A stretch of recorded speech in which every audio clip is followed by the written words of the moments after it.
श्री राम। गुरुर्ब्रह्मा गुरुर्विष्णु गुरुर्देव महेश्वरः गुरु साक्षात् परब्रह्म तस्मै श्री गुरुवे नमः।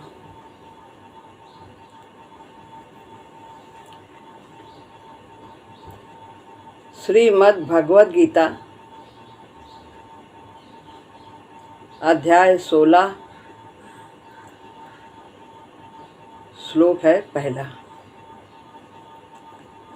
आज नया अध्याय शुरू करते हैं।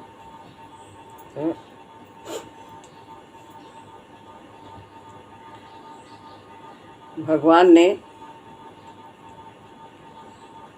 7वें अध्याय में कहा था कि जो दुष्कृतिनों हैं वे मेरा भजन नहीं करते और सुकृतिनों मेरा भजन करते हैं, इतना कहा था। लेकिन इसके बारे में विस्तार से नहीं कहा था, क्योंकि 7वें अध्याय के अंत में अर्जुन ने 7 प्रश्न कर दिए थे। जीव कर्म अध्यात्म साधिभूत अधिभूत दैव, ये सब अधिभूत अधिदैव अधियज्ञ, और जो जाते हैं शरीर छोड़कर वो कहाँ जाते हैं, किस प्रकार। इस प्रकार अर्जुन के प्रश्न 7 थे, तो उनका उत्तर 8वें अध्याय में दिया। फिर 8वें अध्याय के बाद 9वें अध्याय में और 10वें अध्याय और 11वें अध्याय में भगवान ने अपने विभूतियों का वर्णन किया। 10वें अध्याय में, 9वें में राज विद्या का वर्णन किया और 11वें में फिर उन्होंने अपना विश्वरूप दिखाया और 12वें में अर्जुन ने फिर प्रश्न कर दिया कि सगुण और निर्गुण में कौन श्रेष्ठ है। इस प्रकार फिर भगवान ने क्षर अक्षर की बात करी 13वें अध्याय में, और 14वें में अव्यभिचारिणी भक्ति की बात की। 15वें में फिर संसार जीवात्मा और पुरुषोत्तम की बात की। अब इसके बाद 15वें अध्याय के बाद अर्जुन ने कोई प्रश्न नहीं किया, इसलिए भगवान ने पुनः वही चर्चा आरंभ कर दी जो 7वें अध्याय में कहा था कि जो दुष्कर्म करने वाले हैं, दुष्कृतिनों हैं, वे मेरा भजन नहीं करते और सुकृतिनों मेरा भजन करते हैं। अब उसके बारे में भगवान यहाँ पर इस अध्याय में दैवी संपदा और आसुरी संपदा के बारे में विस्तार से कहते हैं। तो ये है 16वां अध्याय। दैवी संपदा के 3 श्लोक बताएं और उसके पश्चात आसुरी संपदा का अधिक विस्तार से वर्णन किया। तो पहला श्लोक हम पढ़ते हैं।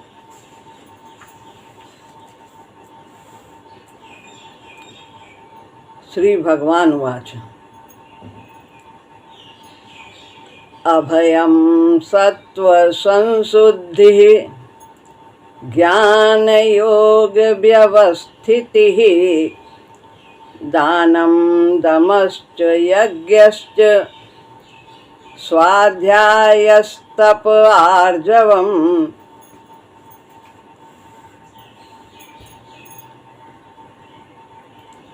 अभयम,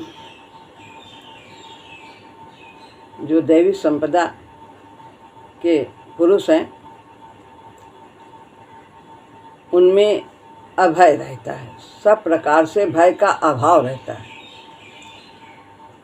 सत्व संशुद्धि, अंतःकरण की अत्यंत शुद्धि रहती है। मन बुद्धि इंद्रियां शरीर ये सब शुद्ध रहते हैं तो उनके कार्य भी शुद्ध होते हैं। ज्ञान योग व्यवस्थिति है। ज्ञान के लिए योग में दृढ़ स्थिति रहती है। सत्य को जानने के लिए वो उसी में दृढ़ रहते हैं। उन्हें उद्देश्य भली भांति ज्ञात रहता है कि हमारा उद्देश्य क्या है मानव तन का। च माने और, दानम सात्विक दान करते हैं।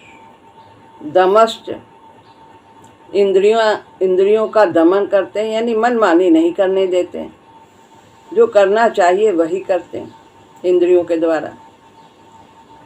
यज्ञश्च यज्ञ च यानी यज्ञ और यज्ञ।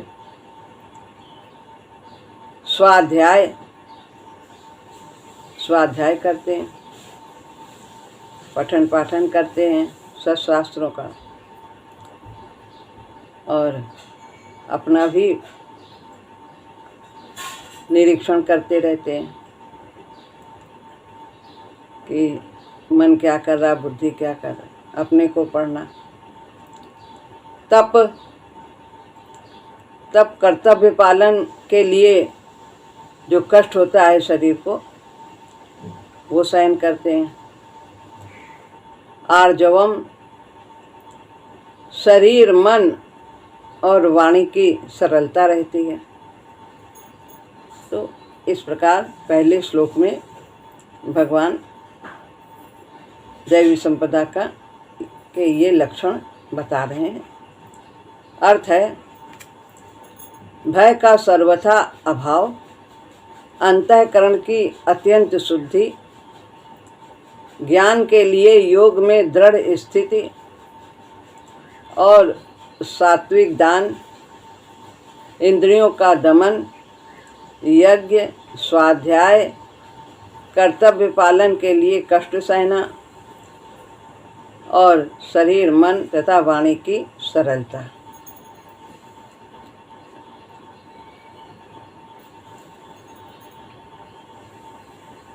एकमात्र भगवत प्राप्ति का उद्देश्य होने पर साधक में ये दैवी संपदा स्वतः ही प्रकट होने लगती है। जब हमारा उद्देश्य केवल परमात्मा की ही प्राप्ति रह जाता है, हमने ये दृढ़ निश्चय कर लिया है, तो स्वतः ही उसमें दैवी संपदा यानी दैवी गुण प्रकट होने लगते हैं। तो पहला लक्षण बताते हैं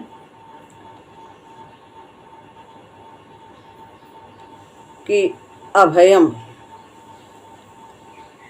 तो 15वें अध्याय में बताया कि जो क्षर से अतीत, अक्षर से उत्तम,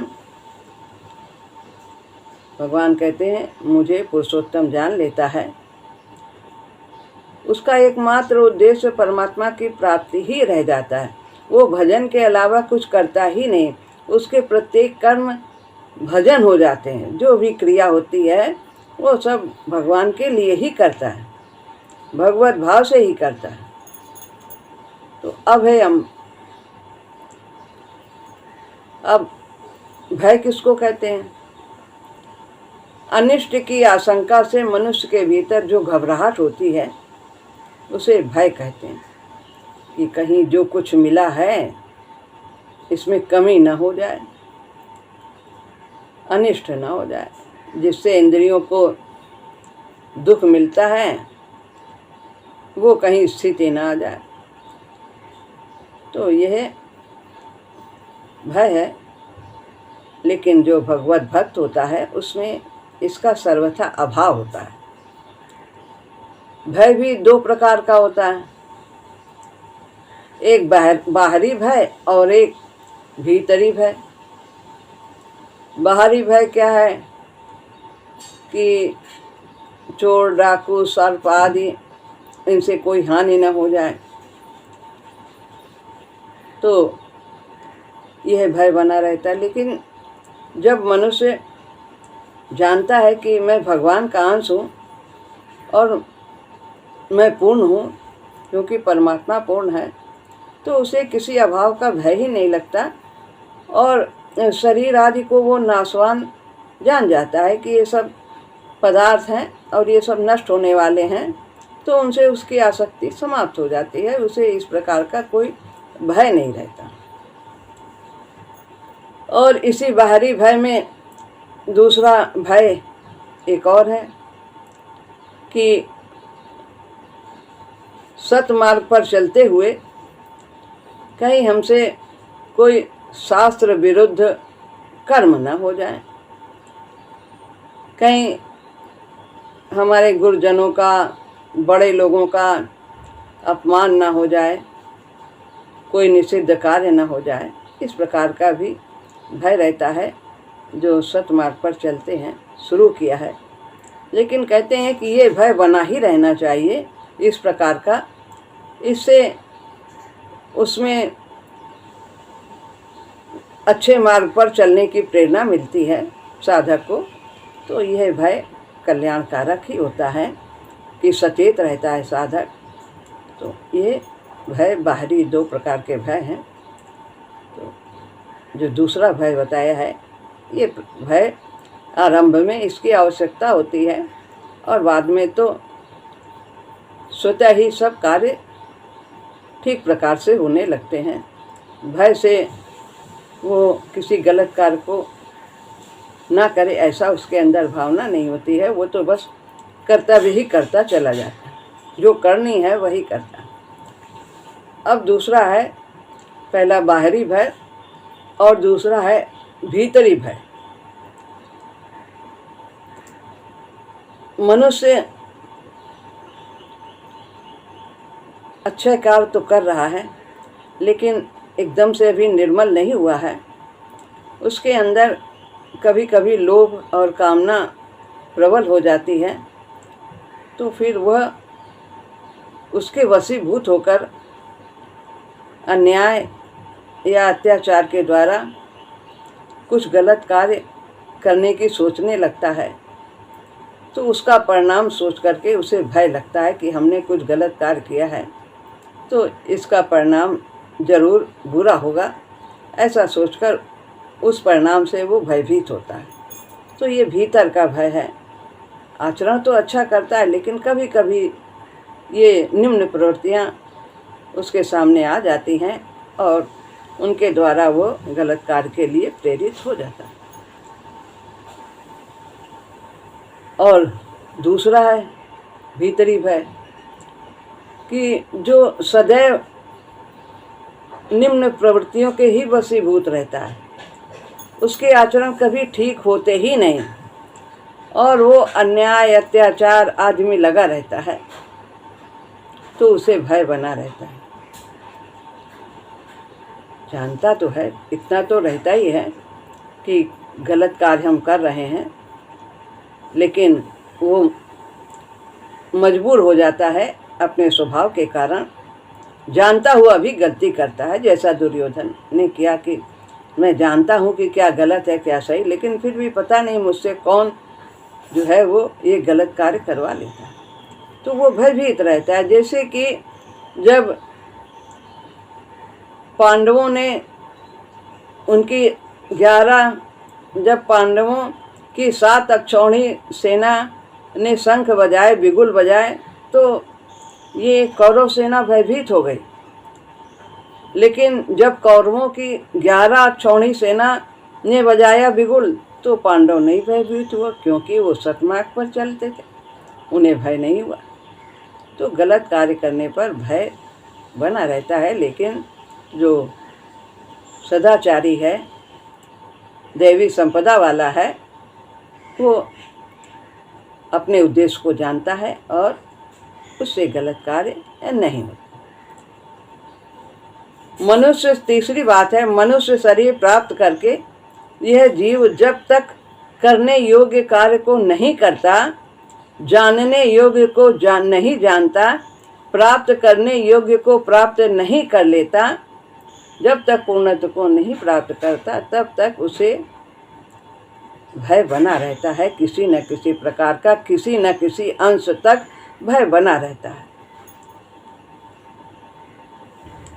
भगवान की तरफ चलने वाला साधक भगवान पर जितना अधिक विश्वास करता है, जितना अधिक उनके आश्रित होता है, उतना ही वो अभय होता चला जाता है कि प्रभु हैं हमारे साथ, वो जो करेंगे वो हमारे अच्छे के लिए करेंगे, चाहे जो भी स्थिति आए।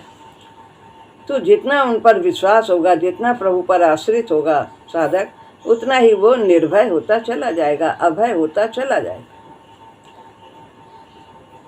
उसमें यह विचार आता है कि मैं तो परमात्मा का अंश हूँ और कभी नष्ट होने वाला नहीं हूँ, फिर भय किस बात का। इस तरह वो निर्भय रहता है।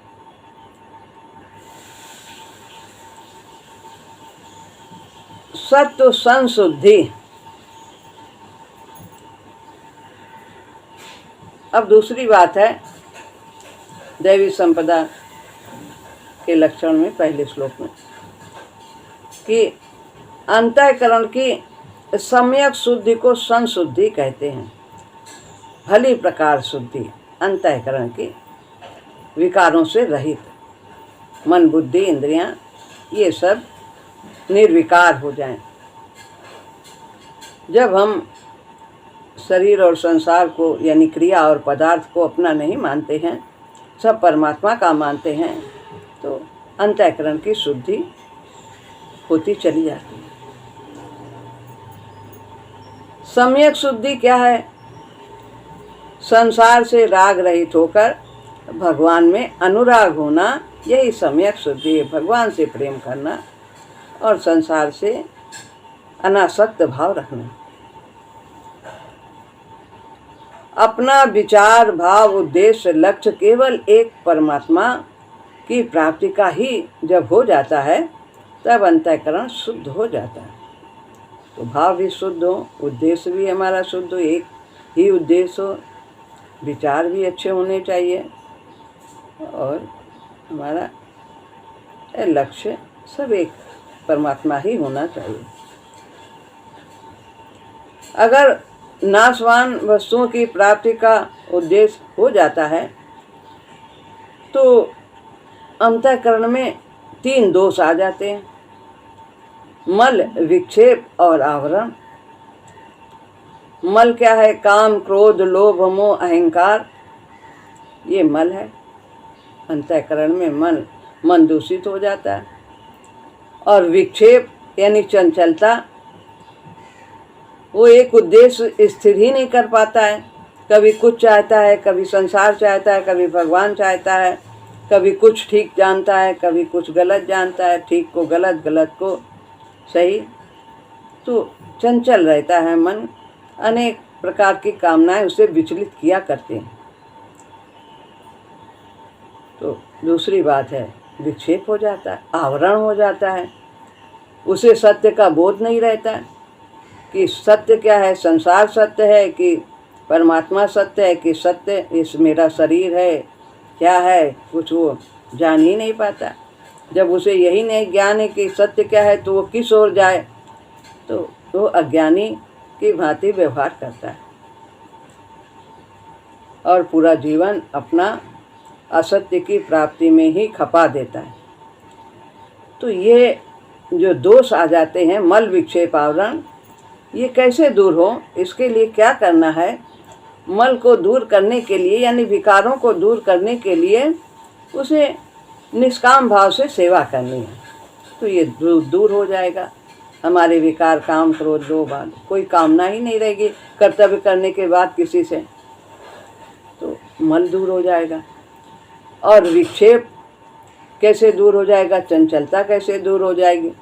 तो इसको दूर करने के लिए उपासना करनी है, भगवान के समीप बैठ कर के भजन करना है, ध्यान करना है, उपासना करनी है, तो मन की चंचलता दूर हो जाती है। और आवरण को दूर करने के लिए जो अज्ञानता है, उसको दूर करने के लिए ज्ञान का सहारा लेना चाहिए, जो हमें शास्त्रों के द्वारा, गुरुजनों के द्वारा प्राप्त होता है। उस ज्ञान का आश्रय लेना चाहिए, वास्तविकता को जानना चाहिए, तो हमारी अज्ञानता दूर हो जाती है। तो ये 3 साधन बताए हैं मल विक्षेप आवरण को दूर करने के लिए।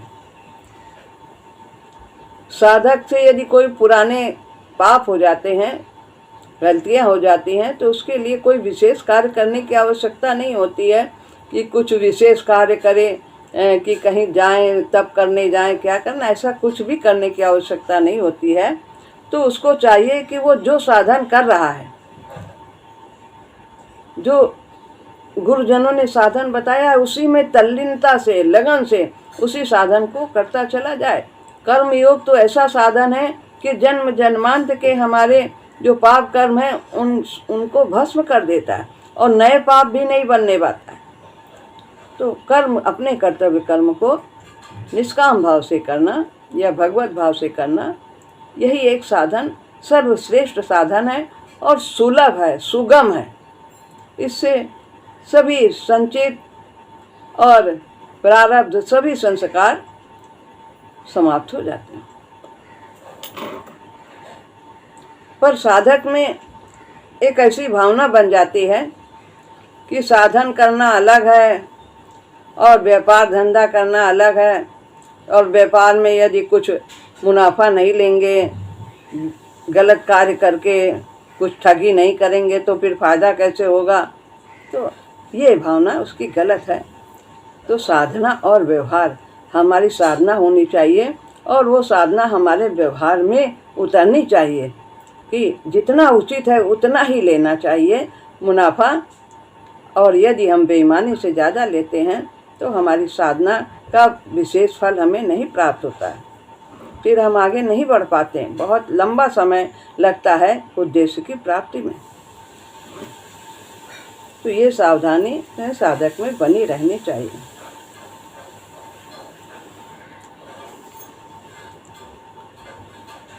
साधक भूल से किए हुए दुष्कर्मों के अनुसार अपने को दोषी मान लेता है और अपना बुरा करने वाले व्यक्ति को भी दोषी मान लेता है।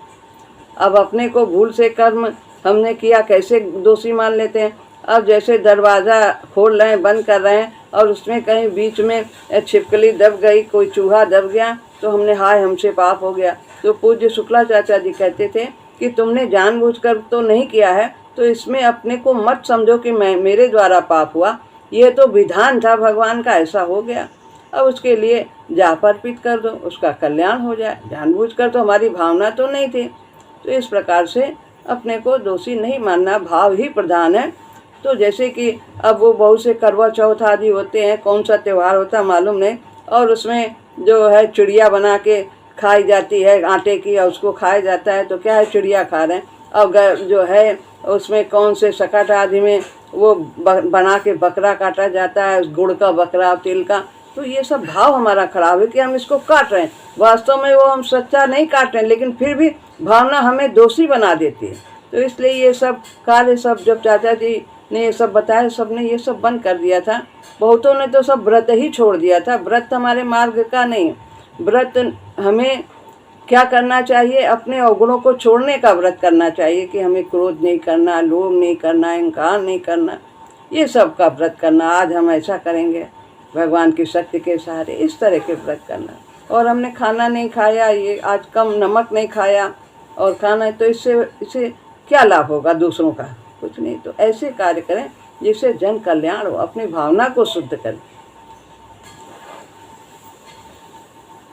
तो यदि किसी के द्वारा भी आपका अपराध हो जाता है, कोई आपके प्रति गलत कार्य कर देता है, तो उसके लिए भी हमें उसके लिए द्वेष नहीं करना चाहिए और उसको बिना माफ़ी मांगे उसके पहले ही उसे क्षमा कर देना चाहिए। और भगवान से भी यही प्रार्थना करनी चाहिए, हे प्रभु, इसने जो कुछ भी हमारा बुरा किया है वो तो मेरे दुष्कर्मों का फल है, और ये तो बेचारा मुफ्त में ही ऐसा कर बैठा है, इसमें इसका दोष नहीं है। इस प्रकार भगवान से भी विनती करनी चाहिए, आप इसे क्षमा कर दें। ऐसा करने से अंतःकरण में मल नहीं जमा होता है, विकार नहीं उत्पन्न होता है, द्वेष नहीं आता है किसी के प्रति। अब है ज्ञान योग व्यवस्थिति। ज्ञान के लिए योग में स्थित होना, अर्थात परमात्म तत्व का जो ज्ञान है, वो चाहे सगुण का हो चाहे निर्गुण का हो, उस ज्ञान के लिए योग में स्थित होना आवश्यक है। कैसे योग में स्थित होना? यानी संसारिक पदार्थों की प्राप्ति अप्राप्ति, मान अपमान, निंदा स्तुति, रोग निरोगता यानी अनुकूलता और प्रतिकूलता आदि में हर्ष शोक आदि से रहित होना, यही योग में स्थित है, यानी यही समत्व योग है। तो इस प्रकार सब जीवन में सब कुछ घटेगा, सब कुछ आएगा, अनुकूलता भी आएगी, प्रतिकूलता, सब प्रकार की अनुकूलता प्रतिकूलता आएगी, संयोग वियोग मान अपमान हानि लाभ सब कुछ होगा। तो हमें तो सम रहना है, विचलित नहीं होना है, यही योग में स्थित है कि सब कुछ नाशवान है। ये सब हमारे पाठ्यक्रम है, हमें इन्हें पढ़ने के लिए तैयार रहना चाहिए। और एक समय ऐसा आएगा कि हम किसी भी परिस्थिति में हम विचलित नहीं हो पाएंगे, जब इस तरह का हम योग में स्थित रहने का प्रयास करेंगे कि ये सब मेरे कल्याण के लिए। दानम, दान कैसा होना चाहिए? सात्विक दान होना चाहिए। जिन वस्तुओं को हमने अपना मान रखा है, ये कि ये मेरा है, ये मेरा है मेरा, तो उसको भगवत भाव से जरूरतमंद को देना, ऐसा दान होना चाहिए। तेरी देन तुझको अर्पण। ये दान कई तरह के होते हैं कि भूमि दान, गोदान, स्वर्ण दान, अन्न दान, वस्त्र दान आदि। तो ये है इस प्रकार के, इन सब में अन्न दान बोलते हैं, श्रेष्ठ है। परंतु इससे भी श्रेष्ठ अभय दान है, जो सर्वश्रेष्ठ है। तो उस अभय दान के दो भेद हैं, दो प्रकार के। जैसे कि पहला है कि संसार में कोई विपत्ति में पड़ा है, परेशानी में है, परिस्थिति से भयभीत होकर आपकी शरण आया है, तो अपनी शक्ति और सामर्थ्य के अनुसार उसे भय रहित करना। आपके पास यदि शक्ति है, सामर्थ्य है, तो उसकी रक्षा करना, यह अभय दान है। और आश्वासन देना, सहायता करना। दूसरा है अभय दान, जो बहुत बड़ा है, बहुत ही मुख्य है। संसार में फंसे हुए व्यक्ति को जन्म मरण से रहित करने के लिए भगवान की कथा आदि सुनाना। गीता, रामायण, भागवत आदि ग्रंथों को एवं उनके भावों को सरल भाषा में समझाना या छपवा कर बंटवाना, ये सब करना, ये बहुत बड़ा अभय दान है। इससे लोगों का कल्याण होगा, जन कल्याण होगा, भावना लोगों की शुद्ध होगी, वास्तविकता को समझेंगे। तो यह अभय दान है। ऐसे दान से भगवान बहुत खुश होते हैं। भगवान ने भी कहा है गीता में कि जो मेरी इस गीता को पराभक्ति करके लोगों को सुनाएगा, कहेगा, उसके समान मेरा प्रियतर कोई नहीं होगा, प्रिय कार्य करने वाला कोई नहीं होगा। तो क्योंकि मानव तन किस लिए मिला है? भगवान को पाने के लिए। तो जब वो ये कार्य करेगा प्रभु का, तो उनके बच्चे सब सुखी होंगे, शांत होंगे। इस प्रकार से वे जीवन के उद्देश्य को प्राप्त करेंगे। दम यानी इंद्रियों का दमन, मनमानी न करने देना इंद्रियों को। जो दैवी संपदा वाले हैं वो सब देखते हैं कि मन क्या सोच रहा है, बुद्धि क्या सोच रही है, क्या विचार कर रही है, इंद्रियां क्या कार्य कर रही हैं। तो उनको संयमित रखता है, जो करना चाहिए वही करता है। जितने भी इंद्रियां हैं वो सब प्रभुमुखी रहती हैं, भगवान की ओर ले जाने वाले ही सब उनके कार्य होते हैं। तो इसलिए वो सचेत रहता है और सचेष्ट रहता है। यज्ञ, यज्ञ शब्द का अर्थ है त्याग, अहंकार का त्याग, कोई भी सांसारिक वस्तु को अपना न मानना। प्रभु ही हमारे हैं। अपने वर्ण आश्रम के अनुसार अपने कर्तव्य का पालन भगवत भाव से करना, यही यज्ञ है। गीता में तो यही कहा है, यज्ञार्थात् तथा कर्मणो ने तो लोकोयम कर्म बंधना तदर्थम कर्म कौन्तेय मुक्त संग समागम। यज्ञार्थात् यज्ञ के लिए यानी परमात्मा के लिए, यज्ञेश्वर के लिए कर्म करना ही वास्तव में ये बंधन से मुक्त होने का रास्ता है। जिसके अलावा कुछ करते हैं वो सब बंधन का कारण। तो जो भी कर्तव्य कर्म है हमारे शास्त्र वेद, तो उन्हें हमें भगवत भाव से करना, ये हमारा यज्ञ है।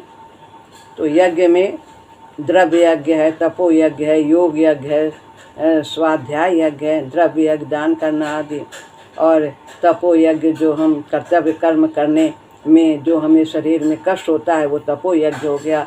योग यज्ञ अनुकूलता और प्रतिकूलता में सम रहना, ये हमारा योग यज्ञ है, प्रभु का विधान समझना।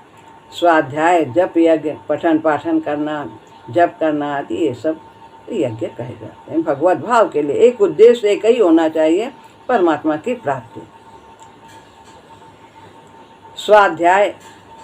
स्वाध्याय में दो बातें हैं। एक तो हम शास्त्रों का अध्ययन करते हैं, पठन पाठन करते हैं, मनन करते हैं, ये स्वाध्याय। और दूसरा है आत्मनिरीक्षण, अपने को पढ़ना कि हम कहाँ गलत हैं, हमने क्या आज कहाँ कहाँ गलती की, कैसा बोलना चाहिए, क्या सोचना चाहिए, किस प्रकार से कर्म करना चाहिए, क्या किया है, ये सब आत्मनिरीक्षण, ये हमारा ये भी स्वाध्याय है। पठन पाठन भी है और ये भी है। पूज्य शुक्लाचार्य जी आत्मनिरीक्षण कराते थे कि देखो आज क्या क्या गलती किया, कहाँ गलत बोले, कहाँ पर गलत विचार आया, तो इसको आत्मनिरीक्षण करना चाहिए। तप तो अपने कर्तव्य पालन में जो कष्ट होता है सभी लोग करते हैं। कोई बाहर का काम करता है, कमाने जाता है, कोई घर गृहस्थी के कार्य करता है, किसी को कुछ देना है दूसरे के कष्ट के निवारण के लिए, तो उसमें हम अपना कुछ कम करके दूसरे को देते हैं। तो ये सब जो कष्ट है कर्तव्य पालन करने में, उसको खुशी खुशी सहना, ये हमारा तप कहा जाता है। तप ये नहीं कि हम आग जला के बैठ गए, चारों तरफ पानी में खड़े हो गए हम नदी में जा कर के, और ये सब करना, ये सब की आवश्यकता नहीं है। कर्तव्य पालन करने में जो भी खुद कष्ट होता है, सबको कष्ट होता है, शरीर को श्रम करना पड़ता है, तो उसे खुशी खुशी सहन करना और अपने कर्तव्य का पालन। साधक को सावधान रहना चाहिए कि वो उस तपो बल का प्रयोग दूसरों को वरदान देने में, साप देने में या अनिष्ट करने में तथा अपनी इच्छा की पूर्ति करने में ना लगाए कि हमने इतना भगवान आपका भजन किया, अब इसका ऐसा हो जाए या हमें ऐसा मिल जाए। ये सब कुछ मांग नहीं रखनी चाहिए, तभी तप का वास्तविक लाभ होता है और हम अपने उद्देश्य तक पहुंच पाते हैं। और उसे साधक को ये भी नहीं समझना कहना चाहिए कि हमें ऐसा वातावरण मिले तभी हम भजन करेंगे, एकांत वातावरण हो तभी हमारा भजन होगा। जैसे रखा है भगवान ने उसी में अपने को उसके योग्य बना लेना चाहिए और हमें भजन हर स्थिति में करना चाहिए। भजन के लिए कोई विशेष परिस्थिति की मांग नहीं करनी चाहिए। आर्जवम यानी सरलता, मन वाणी और कर्म ये सब सरल होने चाहिए, जैसा अंदर बाहर सब सरल हो, छल कपट से रहित हो। तो भगवान को छल कपट नहीं पसंद है, तो इसलिए सरल स्वभाव होना चाहिए।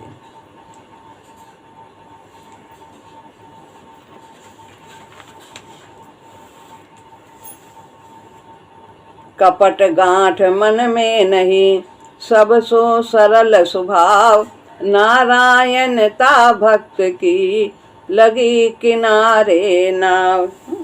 महात्माओं के वचन, मन और कर्म तीनों में एक ही बात होती है।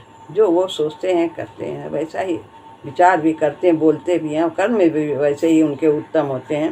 परंतु दुरात्माओं के मन वचन और कार्य सब अलग अलग होते हैं।